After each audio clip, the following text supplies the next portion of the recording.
जय जगन्नाथ सांग मैंने आशा करुँची आपण मैंने समस्ते भलरे थे। आज चलतु बनइबा बिना हलदी गुंड बिना लंका गुंडे दही बैगण। प्रथमे मुझे बैगण को एमती फड़ा फड़ा कर काटिकी भल भाव धोईकी नहीं जाइए खाली लुण पकईकी भल भाव ताको गोले दूची।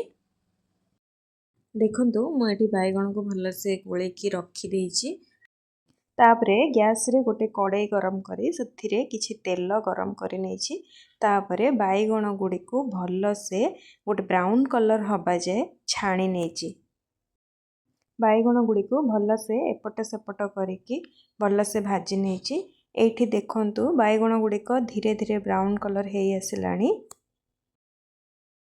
तापरे बैगण गुड़िक भल से छाणी हो जाइए। तापरे ताकू मु एमती गोटे प्लेट को भल से काढ़ी नौछि।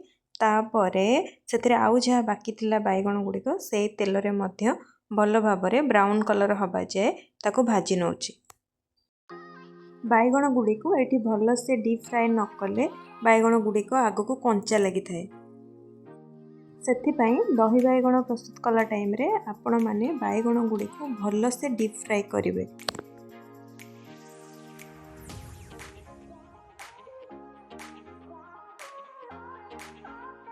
एटी देखंतु बैगण गुड़िक भल से ब्राउन कलर हो जाइए। ताको पुणी मो प्लेट को काढ़ी नौछि।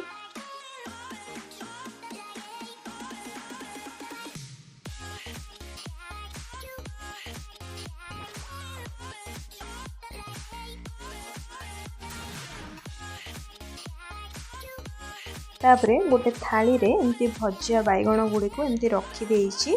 तापरे सेपटे गोटे पात्र रे एमती किछि दही को मो गोलेकी रखी देइछि। सेथिरे स्वाद अनुसार लूण को देकी भल भाव गोले नेछि।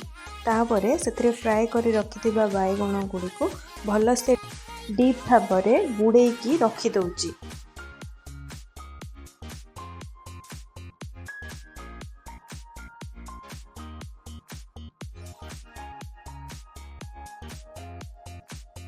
तापरे आमे एठी छुंक प्रस्तुत करिबा। तापरे मु जेउथिरे बैगण गुड़ी को फ्राए करथिली से तेल रे अल्प किछि पंच फुटण अल्प किछि सुखा लंका आउ किछि भृसंग पत्र को नेकी भल से भाजी नेछि। एठी हमर छुंकटा प्रस्तुत हो जाइछि। तापरे मु ए छुंकटा को नेकी दही रे भल से देई देइछि। देखंतु एठी हमर प्रस्तुत हो जाइछि दही बैगण। जदि आपंको मोर भिडियोटी भल लगी ताहले प्लीज मो चैनल को सब्सक्राइब कर दियंतु। देखा हबो नेक्स्ट वीडियो रे। सेते पर्यंत रहुछि। जय जगन्नाथ।